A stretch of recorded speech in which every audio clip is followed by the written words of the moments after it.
श्री सुखदेव जी समझा रहे हैं राजन परीक्षित, ध्रुव जी महाराज ने खुद का भी उद्धार करवाया और साथ ही साथ अपने कुल खानदान का भी उद्धार करवाया। ध्यान रखना, संतान वही अच्छी होती है, कौन सी, जो अपने कुल खानदान की मर्यादा को लेकर के चले। संतान वही अच्छी होती है, जिसने अपने कुल खानदान की मर्यादा ही नहीं जानी वो संतान कहलाने के लायक नहीं है। ध्यान रखना, अपने बच्चों को संस्कार दिया करो, अपने बच्चों को सिखाया करो, समझाया करो, लाड़ में ना ज्यादा रखा करो। बचपन से ही सिखाओ कि बेटा जितना हो सके जिंदगी ऐसे जियो, जिंदगी ऐसे जियो जिस जिंदगी को जीने में आनंद आए। घर में अगर एक लड़का है तो आप लोग एक लड़के को सर पे बिठा करके रखते हो। अगर आपको लड़का 10 रुपया मांगे तो भाई आप 20 दे दे, और काका कोई बात नहीं लला तुम सब ले जाओ, है तो सब कुछ तुम आओ ही। आप ही लोग कहते हो ना लला तुम सब कुछ ले जाओ, अरे मेरे मरवे के बाद में तो सब कुछ तुम आओ ही है। ध्यान रखना, कहा भी जाता है कि लगा दे आग पानी में जवानी उसको कहते हैं, लगा दे आग पानी में जवानी उसको कहते हैं, और लुटा दे बाप की दौलत हरामी उसको कहते हैं। ध्यान रखना, जो बाप की दौलत पर ऐश करते हैं ना वो महाराज बच्चे अच्छे नहीं होते, वो संतानें कहलाने के लायक नहीं होती हैं। ध्यान रखना, जिंदगी जीने में मजा तब आता है, जिंदगी जीने में मजा तब आता है जब पैसा आपका और ऐसा आपका बाप कर रहा हो, तब जिंदगी जीने में मजा आता है। और तुमने बच्चन को बचपन से ही सिखाओ कि लला सब कुछ है तुम आओ ही, खूब ऐश करो, खूब रुपया उड़ाओ, खूब पैसा उड़ाओ, सब तुम आओ ही।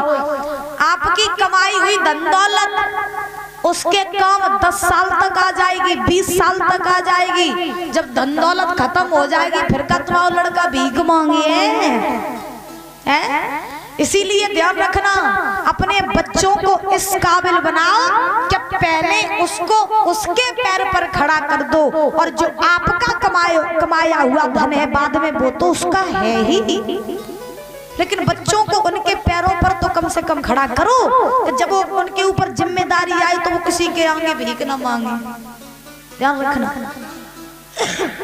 अपने बच्चों के कंधे इतने मजबूत बनाया करो, अपने बच्चों के कंधों पर इतनी जिम्मेदारी डाला करो जो फिर किसी के सामने हाथ फैलाने की जरूरत न पड़े। देखो अगर मेरी बात अच्छी लगे, देखो मेरा काम तो चिल्लाए भैया, साफ सीधी बात है। हाँ, मेरा काम तो चिल्लाए वो है। 7 दिन तक चिल्लाइए, 3 दिन तो ये चिल्ला 4 दिन और 3 दिन रहिए। भैया 3 दिन तक और चिल्लाइए, हम तो अपने घर चले जाए चिल्लाए, फिर और कौन चिल्लाइए जाए। लेकिन मेरो काम है बताए को, आप लोगों को काम है मानवे को, और हम आप लोगों को वही बताते जो हम आजकल देख रहे हैं, क्योंकि मैया आपको बाद में पछताना न पड़े, क्योंकि अपने दुखों के बीज इंसान खुद बोता है। दुख अपने आप नहीं आते, दुखों का बीज मनुष्य खुद बोता है, और जब दुखों का बीज खुद बो लेता है फिर बाद में मूड पकड़ के बैठा प्रभु अब क्या करें। हाँ, तो मेरी बात अच्छी लगे तो मान लियो, और ना अच्छी लगे तो 7 दिन तक फिर मेरी वापस लौट आई थी, सो हम घर ले चले जाइए, ठीक है। हाँ, न पंडाल में बैठी तो ना मूड हलाते रहो कि हाँ ठीक है बात बढ़िया, शास्त्री जी ठीक बात कह रही है, बढ़िया बात, और घरे जाके लीप पोत के सब बराबर कर दे। तो ऐसा न करो। अगर कथा सुनने के लिए आते हो तो यहाँ से कुछ ना कुछ सीख करके जाओ। तो महाराज सुखदेव महाराज ने परीक्षित महाराज को ध्रुव जी की कथा सुनाई। सुनाने के बाद में अब परीक्षित महाराज ने प्रश्न किया सुखदेव जी महाराज से, प्रभु हम आपसे एक प्रसंग और सुनना चाहते हैं। बोले कौन सा? तो उसी समय महाराज सुखदेव जी ने जवाब दिया कि वो परीक्षित महाराज ने सुखदेव जी से कहा कि प्रभु हम सुनना चाहते हैं कि इस पृथ्वी पर एक महान राजा हुए जिनका नाम पड़ा हरिश्चंद्र, और मैंने सुना कि उन्होंने अपने जीवन में कभी झूठ नहीं बोला। क्या ये बात सही है? तो सुखदेव महाराज ने जवाब दिया, हाँ राजन ये बात बिल्कुल सही है कि हरिश्चंद्र ने कभी अपने जीवन में झूठ नहीं बोला। तो परीक्षित महाराज बोले अगर ऐसी बात है तो कृपया करके हमें ये पूरा जो हरिश्चंद्र का चरित्र है विस्तार से सुना दीजिए। तब सुखदेव महाराज ने जवाब दिया कि हे राजन हम विस्तार से तुम्हें जरूर सुनाएंगे। एक समय की बात की, हरिश्चंद्र जो थे त्रिशंकु के पुत्र थे, और जब त्रिशंकु के पुत्र थे तो पुत्र होने के बाद में महाराज प्रमाण ये मिला कि राजा हरिश्चंद्र, आप लोगों ने ये सुना होगा कि राजा हरिश्चंद्र ने एक मैतर के यहाँ पर जाकर के जल भरा था। जानते हो ये बात है? हरिश्चंद्र ने मैतर के यहाँ पर जल भरा था जाकर के, लेकिन ऐसा कौन सा कारण था जो हरिश्चंद्र को कालू मैतर के यहाँ पर जल भरना पड़ा? ये बात पता है आप लोगों को? क्यों भरना पड़ा बताओ दादा, नहीं पता? चलो हम बता रहे हैं। इसके पीछे एक कारण था। कौन सा कारण? एक समय ये त्रिशंकु जो थे ये महाराज शिकार खेलने के लिए चले। तो जब शिकार खेलने के लिए चले तो महाराज रास्ते में जब जा रहे थे तो एक गाय महाराज खेत चल रही थी किसान का। तो गाय जब किसान का खेत चल रही थी तो उस समय वो गाय थी गर्भवती, और जब गाय गर्भवती थी तो राजा हरिश्चंद्र ने उस किसान से कहा भैया वो गाय तुम्हारा खेत चले जा रही। तो महाराज वो किसान आया और आ करके उस गाय मैया को मारने लगा। जब उस गाय को मारने लगा तो गाय को इतना मारा कि महाराज गाय को अधमरा कर दिया। और गाय उस समय थी गर्भवती, और जब गाय गर्भवती थी तो महाराज ये जो हरिश्चंद्र थे वो तो वहां से, महाराज त्रिशंकु जो थे वो तो वहां से चले गए। लेकिन जब ये गाय मरने वाली थी तब इस गाय ने त्रिशंकु को श्राप दिया कि हे त्रिशंकु, मैं अच्छे खासे अपना पेट भर रही थी, तुमने उस किसान से जाकर के कहा तो जाओ हम तुम्हें ये श्राप देते हैं कि जैसे ही तुम अपने महल में घुसोगे वैसे ही तुम गधा बन जाओगे, वैसे ही तुम गधा बन जाओगे। सो महाराज जो इतने वचन कही सो अब त्रिशंकु को तो पता नहीं था। त्रिशंकु चले, सो जैसे ही त्रिशंकु चले सो महाराज अब उन्हें पता नहीं था कि मुझे श्राप लग गया। सो त्रिशंकु जो चले सो जाए के अपने मेलन में घुस गए, और जो त्रिशंकु मेलों में घुसे तो घुसने के बाद में त्रिशंकु गधा बन गए। और जब त्रिशंकु गधा बने तो बनने के बाद में अब तो महाराज पूरे अवध में हाहाकार मच गया कि राजा जो होते सो गधा बन गए। अब क्या करो जाए, अब इनकी कैसे न कैसे उद्धार कराओ। सो महाराज जो इतने बच्चे ने कही सो बड़े बड़े संत महात्मा आए, बोले अब त्रिशंकु को उद्धार कैसे होवे। तो एक ऋषि ने कहा कि कोई पतिव्रता स्त्री इनके ऊपर एक लोटा जल डाल दे, कोई पतिव्रता स्त्री इनके ऊपर एक लोटा जल डाल दे तो ये ठीक हो जाएंगे। और जो इतने वचन कहे कि ठीक हो जाएंगे तो पूरे अवध में कोई नहीं मिलो, एक मैतरानी रहे। हाँ एक मैतरानी। सो बोले महाराज बुरो न मानो तो जुकाम वही करते। अच्छा एक बात बताएं, अवध में सबसे खास बात अवध की ये सच्चाई है कि अब तो हम नहीं जानते क्योंकि हम भी अवध में नहीं गए आज तक, लेकिन कथाओं में ये प्रमाण मिलता है कि महाराज अवध में पहले की स्त्रियां बड़ी ही पतिव्रताएं थीं, बहुत पतिव्रताएं। और ये कारण आज का नहीं, ये प्रमाण आज का नहीं, बहुत ऐसे प्रमाण मिलते हैं कि अवध में वास्तव में स्त्रियां पतिव्रताएं थीं। अब उस मैतरानी ने कहा कि महाराज बुरो न मानो तो हम ही जो शुभ काम कर दें। तो बोले जब नेकी और पूछ जब तुम ही कर दो। सो वह मैतरानी एक लोटा जल भर के लाई, और लाई के मैतरानी ने त्रिशंकु के ऊपर एक लोटा जल डाल दो। जब त्रिशंकु के ऊपर एक लोटा जल डाला तो वैसे ही त्रिशंकु पुनः ठीक हो गए। तब त्रिशंकु ने उस मैत्रानी से कहा कि तुमने मुझे ठीक किया, अब तुम हमसे कोई वरदान मांग लो, कोई वरदान मांग लो। तो महाराज उसी समय उस मैत्रानी ने कहा कि हे राजन, हम तुमसे कुछ वरदान तो नहीं मांगेंगे, लेकिन हाँ हम इतना जरूर चाहते हैं कि एक समय ऐसा हो कि जब तुम्हारे संतान हो तो भाई तुम्हारी संतान मेरे यहाँ आकर के जल भर दे, जल भर दे मेरे यहाँ पर, तो बस तुम्हारा वचन पूरा हो जाएगा। तो त्रिशंकु ने कहा चलो ठीक है, ऐसा ही होगा। तब इन्हीं त्रिशंकु के हरिश्चंद्र हुए, और जब त्रिशंकु के हरिश्चंद्र हुए तो होने के बाद में यही कारण था कि हरिश्चंद्र ने अपने पिता की बात पूरी करने के लिए हरिश्चंद्र ने मैत्र के यहाँ पर जल भरा। और ध्यान रखना, एक अबध का प्रमाण एक नहीं, अनेक ऐसे प्रमाण हैं। एक तो प्रमाण ये मिलता है, खैर माफ करें कथा में से थोड़ा रामायण की तरफ चलो। एक प्रमाण तो यहाँ तक मिलता है कि जब सीता जी का स्वयंवर चल रहा था, बड़े ध्यान से सुन लेना बुजुर्गों, जब सीता जी का स्वयंवर चल रहा था तो रामायण में ऐसा प्रमाण मिला है कि जनक जी ने सारे राजा महाराजाओं को स्वयंवर के लिए बुलाया, सभी राजा महाराजाओं को, लेकिन अयोध्या से दशरथ के लिए पत्र नहीं भिजवाया, ये नहीं जनक जी ने, क्योंकि जब मिथिलापुरी के जो होते जी महाराज अयोध्या वाले से बहुत डराते थे, बहुत डरते थे। क्यों डरते थे?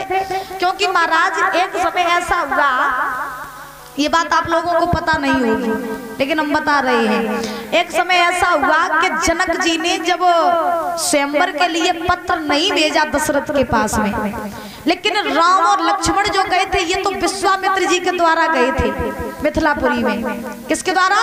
विश्वामित्र जी के द्वारा।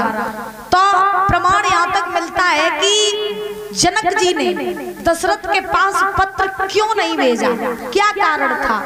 कारण ये था कि जनक अयोध्या वालों से डरते थे। क्यों डरते थे?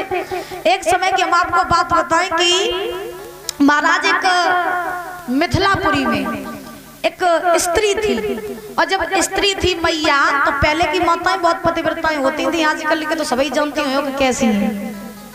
हाँ, आजकल की सभी लोग जो आजकल की ऐसी है कि जौनो पति के पास में पैसा तो न बहुत प्यार हो, और पैसा खत्म सो मरवाए कटवाए के डरवाए दे तो न दूसरो तैयार टाड़।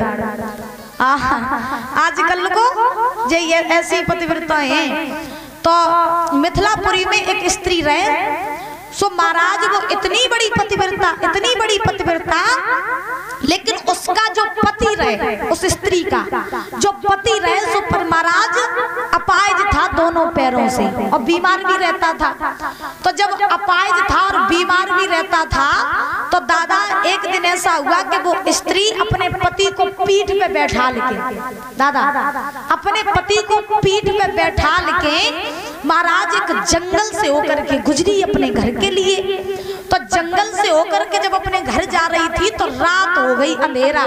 तो रास्ते में एक महात्मा जी तपस्या कर रहे थे, तपस्या, और परिजन महाराज जब तपस्या कर रहे थे तो उनके पास में जल का भरा हुआ कमंडल रखा था, और जब जल का भरा हुआ कमंडल रखा था तो रात हो गई, और वो पत्नी अपने पति को अपनी पीठ पे बैठा लेके जैसे ही चली, सो उन महात्मा के पास से ही होके निकली, और जो पास से होकर के निकली तो स्त्री को पैर उनके कमंडल में लग गए, और जो कमंडल से पैर लगा तो वो कमंडल जो रहे सो वही गिर पड़ो, और जैसे ही वो कमंडल गिरा सो पानी के कजू छींटा जो रहे सो महात्मा के ऊपर गिर गए, और महात्मा के ऊपर जैसे ही वे पानी के छींटा गिरे तो महात्मा जी तपस्या कर रहे थे, सो जो तपस्या उनकी महाराज टूटी, जो समाधि टूटी, सो महात्मा जी को क्रोध आएगा, और जो क्रोध आया तो महात्मा ने क्रोध में आकर के उस स्त्री को श्राप दिया कि स्त्री,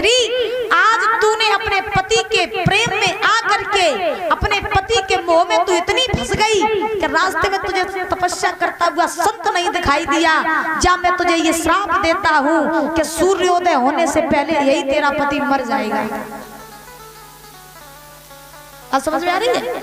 महात्मा जी ने कहा कि सूर्योदय होने से पहले ही तेरा पति मर जाएगा। तब उस स्त्री ने और महात्मा जी से कहा कि अगर मुझे श्राप ये दिया कि सूर्योदय होने से पहले मेरा पति मर जाएगा, तो जाओ, मेरा भी ये संकल्प है कि अगर मैंने अपने पति की थोड़ी सी भी सेवा की होगी तो सूर्य की इतनी हिम्मत नहीं है जो निकल के दिखा दे। सूर्य की इतनी हिम्मत नहीं है जो निकल के दिखा दे।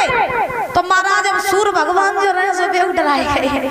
तो सवेरा हुआ लेकिन सवेरा तो हुआ लेकिन सूर्य नहीं आए। अब बेहू छुप के बैठे, बोले प्रभु हम नहीं जाएंगे, अगर हम गए तो वहीं जल करके भस्म हो जाएंगे, क्योंकि पहले की जो पतिव्रताएं होती थी उनके अंदर शक्ति बहुत होती थी, ध्यान रखना, बहुत शक्ति होती थी। सूर्यदेव छुप के बैठे गए, बोले हम नहीं जाएंगे, अगर गए तो जल के भस्म हो जाएंगे। अब सूर्य नहीं निकल रहे, एक दिन नहीं, 2 दिन नहीं महाराज, बहुत दिन हो गए सूर्य नहीं निकले। और जब नहीं निकले तो उसी समय महाराज ध्यान रखना, आज पूरी मिथिला में शोर मच गया कि सूर्य भगवान तो दर्शन ही नहीं दे रहे। तो जो महाराज शोर मचा, सो जनक जी ने देखा कि देखो भैया पता लगाओ कि सूर्य काहे नहीं निकल रहे। तो 2-4 लोग गए, उन्हें पता चला कि प्रभु एक स्त्री और एक महात्मा के बीच में जंग फंसी है सूर्य को लेके। अब बोलो क्या करें। सो जनक जी पहुंचे उन्हीं महात्मा के पास और उसी स्त्री के पास। और जब उसी स्त्री के पास में पहुंचे, जब पूरी बात जनक जी को पता चली, तो जनक जी महाराज ने उन्हीं महात्मा के हाथ जोड़े। और जब महात्मा जी के हाथ जोड़े, जनक जी ने कहा प्रभु अपना ये श्राप वापस ले लो और सूर्य को निकल आन दो, और इसका भी पति क्यों मर जाएगा, बेचारी बड़ो प्रेम करता अपने पति से, तो न मारो, श्राप वापस ले लो। तब उन महात्मा जी ने कहा कि देखो जनक, अब ये श्राप तो मैं वापस नहीं ले सकता हूँ, लेकिन एक उपाय जरूर है। जनक जी बोले उपाय बताओ।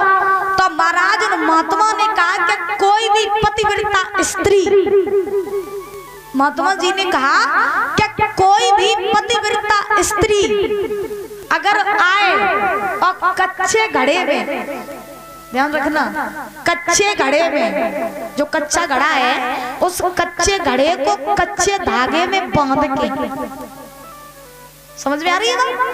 महात्मा जी ने कहा कि कोई भी पतिव्रता स्त्री कच्चे घड़े को कच्चे धागे में बांध के और कुआं में से जल भर के और इस पुरुष के ऊपर डाल दे तो ये ठीक हो जाएगा, ये ठीक हो जाएगा। जनक जी ने पूरी महाराज राज्य में खबर पहुंचाई दी कि ऐसी कोई स्त्री मिल जाए जो कच्चे घड़े को कच्चे धागे में बांध के कुआं में से जल निकाल के ऊपर डाल देवे। अब जब कोई होवे पतिव्रता तब तो डाले। सो खबर पहुंची अयोध्या में कि कोई पतिव्रता मिल जाए। सो महाराज अयोध्या में जो खबर पहुंची तो कौशल्या ने दशरथ से कही प्रभु अगर तुम बुरो न मानो तो क्या हम चले जाए। तो दशरथ जी बोले तुम चले जाओ। तो एक मैतरानी आई, मैतरानी आई। सो मैतरानी ने दशरथ जी से कही प्रभु अगर तुम बुरो न मानो तो जी छोटो सो काम लाओ हम ही करे। महारानी काय को परेशान हुई, काम है छोटो सो तो लाओ जो हम ही करे। सो दशरथ जी बोले ठीक है तुम चली जाओ। तब